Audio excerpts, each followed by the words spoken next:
공짜 점심은 없다. 세상에 가장 비싼 점심이 공짜 점심이라는 거죠.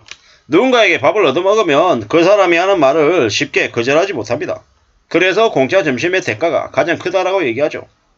우리가 잘 알고 있다시피 카지노 도박판에 가면 뭐 뷔페나 식사가 공짜고 뭐 술도 공짜라고 합니다. 그냥 가만히 있어도 몇 날 며칠, 한 달, 두 달을 아무렇지도 않게 생활할 수 있게끔 제공해 줍니다. 왜 그렇게 공짜로 제공해 주는 걸까요? 실제로 그게 전부 공짜일까요? 아닙니다. 가서 카지노에 쓰는 돈이 장난이 아니죠. 차라리 그냥 어디 가서 뷔페 먹고 호텔 스위트룸에 자면 차라리 그게 더 싸다라는 거죠. 우리가 뭐 어떤 보험을 가입한다 뭐 이럴 때 태블릿 PC를 준다 노트북 준다 이럽니다. 혹해서 사죠. 혹해서 가입합니다. 근데 알고 보면 그 노트북 가격 다 포함이 되어 있는 거죠. 20년짜리 30년짜리 뭐 장기 금융상품 팔 때 뭐라 그럽니까? 아 이거 사면 이거 가입하면 세금 환급을 이만큼 받아 되게 이득이야 라고 얘기합니다. 근데 대부분의 경우는 그 금융상품을 20년 30년 가지고 가야 이득인데 중간에 대부분이 중도해지하는 거죠. 중도해지하면 그동안에 받았던 혜택 다 날리고 실제로는 손해인 거죠. 최근에 뭐 증권사들이 뭐 공짜 주식을 나눠준다 어쩐다 이런 얘기들을 되게 많이 합니다. 근데 그게 진짜 공짜일까요? 공짜 아니죠.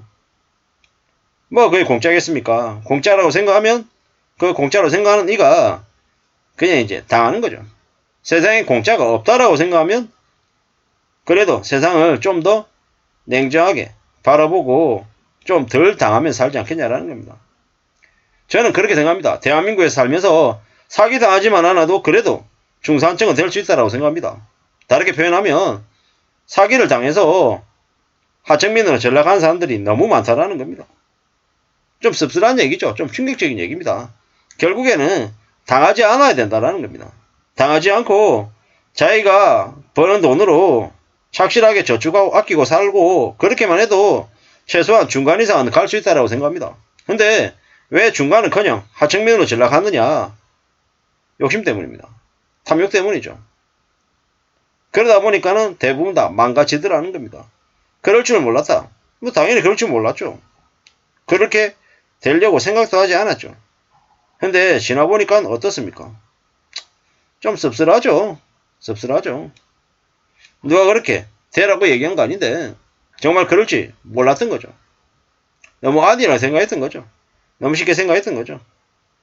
앞으로는요. 앞으로 어떻게 되겠습니까?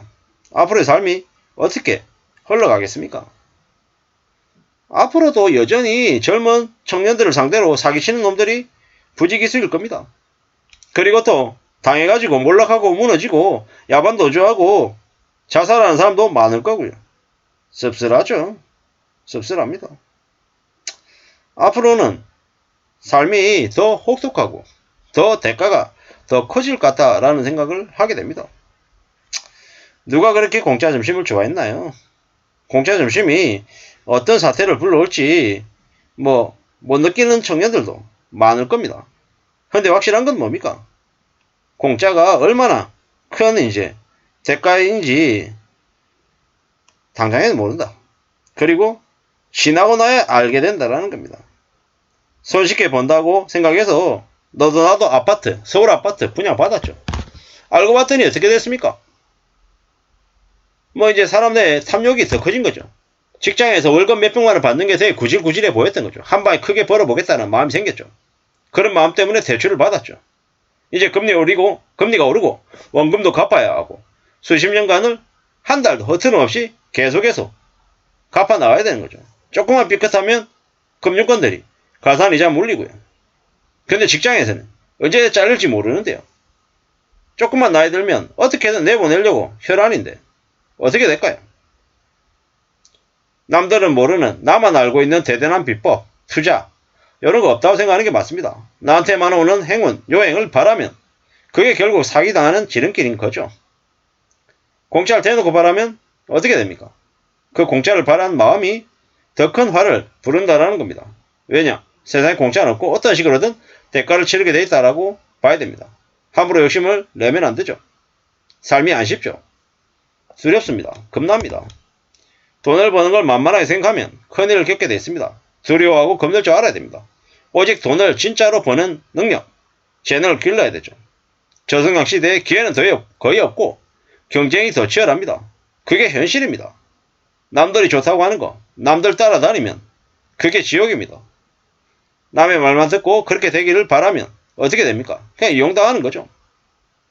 함부로 욕심 부렸다가 가족들에게 버림받고 골방에서 그냥 밥도 제대로 못 먹다가 허덕이다가 굶어 죽는 경우, 무용고사 당하는 경우도 많답니다. 그러므로 함부로 좀 공짜 점심을 바라지 않아야 된다는 거죠.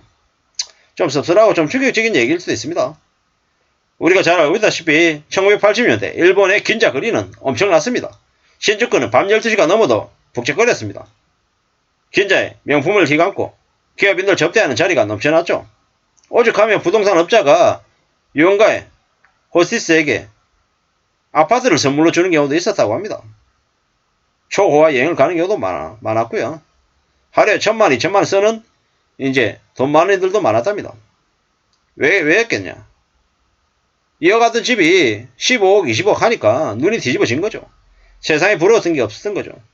근데 그 이후에 어떻게 됐습니까? 집값이 급락하고 은행 대출이 끊기고 원금을 갚아야 되고 막 이러다 보니까 사람들이 파산하고 무너지고 난리가 났던 거죠. 거품이 꺼지면서 많은 사람들이 고통을 받았죠. 앞으로 한국에 벌어질 모습입니다. 지금은 이제 밥값이든 옷값이든 뭐든 철저하게 돈을 안 쓰고 아껴야 되는 시대가 이제 온 겁니다. 왜냐? 그렇게 해야 자신을 지키고 가족의 삶을 지킬 수 있기 때문입니다. 뭐든지 겁내면 살아야 됩니다. 너도 뛰어들고 돈 번다고 나도 같이 돈 벌겠다고 뛰어들면 어떻게 됩니까? 같이 폭망하는 거죠. 같이. 공짜를 싫어야 된다. 공짜 심리가 지옥을 부르는 거죠.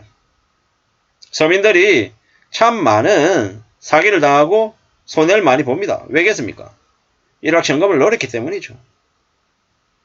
지루하고 뻔하고 재미없는 삶을 좀 벗어나고 싶어하는 그런 마음을 사기꾼들이 잘 압니다. 그래서 사기꾼들이 그런 마음을 뒤흔들고 이제 욕심을 부리게 하는 거죠. 빚지게 하는 거죠. 투기하고 욕심 부린 사람들의 결론은 이미 정해져 있습니다. 전부 다 몰살입니다. 몰살입니다. 극단적인 선택을 하겠죠. 사기꾼들은 적당히 사기치는 게 아니라 끝까지 다 뜯어먹는다. 죽을 때까지 이용해 먹는다. 라는 게 대한민국 사회에서 벌어지는 무서운 일들입니다. 앞으로 폭탄은 터질 수밖에 없다. 터지면 그 폭탄으로 인한 충격은 상상을 초월할 것이다. 라고 생각하고 두려움을 가져야 되겠습니다. 이상입니다.